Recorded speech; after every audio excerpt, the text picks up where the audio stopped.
Hello, नमस्ते, आदाब, सत श्री अकाल। स्वागत है आप सभी का मेरे channel Hindi study with Poonam पर। कैसे हैं आप सभी? उम्मीद करती हूँ आप सभी अच्छे होंगे, स्वस्थ होंगे। तो आज हम हिंदी साहित्य के काल विभाजन को देखेंगे। हिंदी साहित्य का काल विभाजन बहुत अधिक विवादास्पद है। कई वैज्ञानिकों ने अपने अपने अनुभव, विचार, तथ्यों तथा सामग्री के आधार पर हिंदी साहित्य के काल को विभाजित किया है। आचार्य रामचंद्र शुक्ल से लेकर डॉक्टर हजारी प्रसाद द्विवेदी तक के विद्वानों ने हिंदी साहित्य के इतिहास का काल विभाजन, वर्गीकरण और नामकरण पर चिंतन किया है।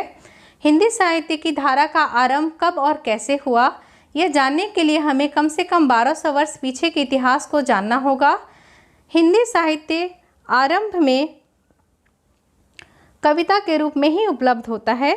समस्त हिंदी को दो भागों में बांटा गया है, गद्य और पद। पद उसे कहते हैं जिसे हम गाकर पढ़ते हैं और गद्य उसे कहते हैं जिसे हम गाकर नहीं पढ़ते बल्कि कथा और कहानी के रूप में पढ़ते हैं।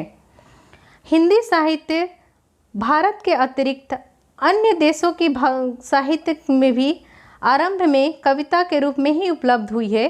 कविता के रूप में लिखने का मुख्य कारण यही रहा होगा कि उस समय लिखने के लिए पर्याप्त साधन उपलब्ध नहीं होंगे और इसी कारण उस समय के जो कवि थे वो अपने समस्त विचारों को एक दो लाइन में या कुछ लाइन में लिख देते थे। हिंदी साहित्य समय के साथ साथ अलग अलग रूपों में ढलती गई। वैज्ञानिकों ने इसे क्रमबद्ध तरीके से और वर्गीकरण किया और इसे 4 भागों में बांट दिया। वो 4 भाग कौन कौन हैं? आदिकाल, पूर्व मध्यकाल, उत्तर मध्यकाल और आधुनिक काल। आदिकाल जिसे कि वीर गाथा काल के नाम से भी जाना जाता है और इसकी जो समय सीमा है वो है 1050 से 1350। कहीं कहीं पर आपको 650 से 1350 भी देखने को मिलता है, तो दोनों उत्तर सही हैं। 1050 से 1350 जो है वो रामचंद्र शुक्ल के अनुसार है। उसके बाद हम पूर्व मध्यकाल को देखते हैं। पूर्व मध्यकाल को भक्ति काल के नाम से भी जाना जाता है और इस काल की जो समय सीमा थी वो है 1350 ईस्वी से 1650 ईस्वी। उसके बाद उत्तर मध्यकाल को देखें तो उत्तर मध्यकाल को रीतिकाल भी कहा जाता है और इसके जो समय सीमा है वो है 1650 से 1850 ईस्वी। उसके बाद आधुनिक काल को देखें तो आधुनिक काल को गद्यकाल भी कहा जाता है और इसकी जो समय सीमा है वो है 1850 से अब तक। कितनी है? 1850 से अब तक। अब हम आधुनिक काल को, आदि काल को थोड़ा देखते हैं। आदि काल जिसे कि वीर गाथा काल के नाम से भी जाना जाता है। तो आदि काल के 2 रूप हैं, सिद्ध और नाथ। सिद्ध और नाथ दोनों जो हैं वो बौद्ध धर्म से संबंधित हैं और बौद्ध धर्म 2 भागों में विभाजित था, हीनयान और महायान। हीनयान अपने प्रारंभिक रूप के बौद्ध धर्म को अपनाया और जो महायान थे वो उसमें कुछ भौतिक परिवर्तन करके उस धर्म को अपनाया। महायान को ब्रजयान भी कहा जाता है। महायान को ब्रजयान भी कहा जाता है। महायान के जो मुख्य कवि हैं वो हैं सरहपा। वो हिंदी के प्रथम कवि भी माने जाते हैं और उन्होंने दोहा कोश की रचना की। किसकी रचना की? दोहा कोश की। जो महायान के कवि थे वो समाज कल्याण के लिए और अपने महायान धर्म के प्रचार के लिए भी उन्होंने हिंदी साहित्य के काव्य की रचना की। जो दूसरे कवि हैं सबरप्पा, इन्होंने चर्या पद लिखा। इन्होंने जो रचना की वो थी चर्या पद। उसके बाद लुइपा और कण्हप्पा, ये सभी सिद्ध साहित्य के महत्वपूर्ण कवि हैं। उसके बाद हम देखते हैं नाथ साहित्य। नाथ साहित्य सिद्ध साहित्य में जो भक्ति थी उन्होंने भौतिकवाद को अपनाया था। उसके विरोध में उनके जो सुखवाद था, महासुखवाद, उसके विरोध में नाथों ने नाथ संप्रदाय की स्थापना की थी और उन्होंने हीनयान को अपनाया। और उन्होंने जो वो भक्ति किसकी करते थे? आराध्य शिव की। वो शिव की भक्ति करते थे और जो गोरखनाथ के गुरु थे मत्स्येंद्रनाथ, उन्हें आराध्य शिव के अवतार मानते थे। और उन्होंने हठ योग साधना को अपनाया। किस साधना को अपनाया? हठ योग साधना को अपनाया। उसके बाद हम रासो साहित्य को देखते हैं। रासो साहित्य, इसमें अधिकतर जो रचनाएं हैं वो वीर गाथाएं हैं, अर्थात इसके नाम से ही पता चलता है कि इन्होंने वीरों की गाथाओं का वर्णन बहुत अधिक किया है। कवि अपने आश्रयदाता राजाओं के वीरता, शौर्य, पराक्रम, ऐश्वर्य गुणों का वर्णन करते थे। और जो इस काल के कवि थे वो न केवल रचना करते थे, रचना का कार्य करते थे, बल्कि युद्ध के परिस्थिति में योद्धा के भांति भी अपना योगदान देते थे। लेकिन जो इनके कवि थे वो अपने राजाओं का इतना बढ़ा चढ़ाकर उनके पराक्रम का वर्णन करते थे कि उनकी कल्पना के अधिकता के कारण कई रचनाओं को संदिग्ध और अप्रामाणिक भी माना जाता है। तो इनमें जो मुख्य रचनाएं हैं वो हैं पृथ्वीराज रासो, विशलदेव रासो। पृथ्वीराज रासो जो कि पृथ्वीराज चौहान के बारे में है, इसकी रचना चंद्रबरदाई ने की थी और उन्होंने डिंगल और पिंगल हिंदी 2 भाषाओं को अपनाया।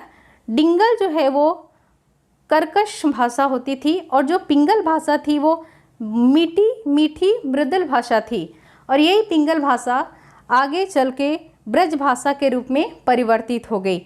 फिर विशलदेव रासो जिसे कि नरपति नाल ने रचना की और इन्होंने अपभ्रंश हिंदी को अपनाया और इनके मुख्य कवि खुमान रासो, दलपति विजय आदि थे। उसके बाद हम देखते हैं, बढ़ते हैं भक्ति काल की तरफ। भक्ति काल को पूर्व मध्य काल भी कहा जाता है। भक्ति काल के 2 रूप थे, निर्गुण और सगुण।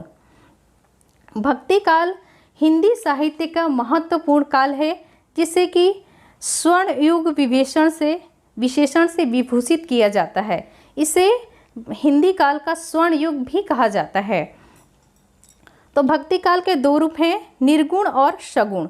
जो निर्गुण भक्ति थे, भक्ति को मानते थे, वो ईश्वर को निराकार मानते थे, अर्थात इनके अनुसार ईश्वर जो है उनका कोई रूप नहीं होता है, वो निराकार है और इसमें मूर्ति पूजा का प्रावधान नहीं था। और भक्ति काल में जो भक्ति थी वो चरम सीमा पे थी अपनी, लेकिन बस ये थे कि ये ईश्वर को नहीं मानते थे, निराकार मानते थे, लेकिन ये ईश्वर की भक्ति करते थे। तो इन्होंने निर्गुण भक्ति की भी 2 शाखाएं थी, एक ज्ञानाश्रयी और दूसरी प्रेमाश्रयी। ज्ञानाश्रयी जो कि संत काव्य धारा है, जिसके मुख्य कवि कबीरदास जी हैं, और जो प्रेमाश्रयी हैं सूफी काव्य, जिसके मुख्य कवि कौन हैं? मालिक मोहम्मद जायसी। उसके बाद हम सगुण भक्ति को देखते हैं। सगुण भक्ति की भी 2 शाखाएं थी, रामाश्रयी और कृष्णाश्रयी। सगुण भक्ति में मूर्ति पूजा का प्रावधान था।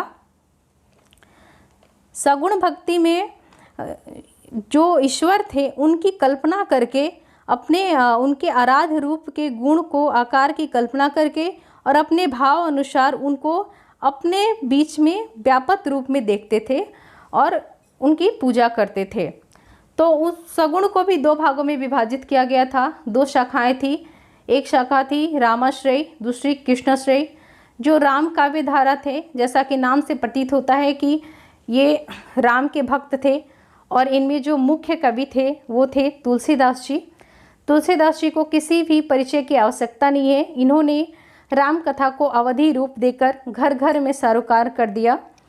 उसके बाद जो दूसरी है कृष्णाश्रयी, तो जो कृष्णाश्रयी थे इनके भी नाम से प्रतीत होता है कि ये कृष्ण के भक्त थे, और इनके जो मुख्य भक्त थे वो थे सूरदास जी। सूरदास जी अपनी रचनाओं को मूल स्रोत भगवत पुराण को माना और इन्होंने अपने पदों को गे पद में रचना की। किस पद में रचना की? गे पद में। उसके बाद हम देखते हैं रीतिकाल। जो हिंदी साहित्य का तीसरा काल है वो है रीतिकाल। रीतिकाल को उत्तर मध्यकाल के नाम से भी जाना जाता है। किस नाम से जाना जाता है? उत्तर मध्यकाल के नाम से जाना जाता है। रीति का अर्थ होता है प्रेम। इस काल में नायक नायिका भेद अर्थात श्रृंगार रस का अधिक प्रयोग किया गया है। किस रस का अधिक प्रयोग किया गया है? श्रृंगार रस का। रीति शब्द का जो सर्वप्रथम प्रयोग था वो किसने किया था? वामन ने किया था, और वामन को रीति काव्य की आत्मा भी माना गया है। तो जैसा कि इसमें श्रृंगार रस का अधिक प्रयोग किया गया है, इसीलिए विश्वनाथ प्रसाद मिश्र ने रीति काल को श्रृंगार काल भी कहा है। तो रीति काल के 3 रूप थे, रीतिबद्ध, रीति मुक्त और रीति सिद्ध।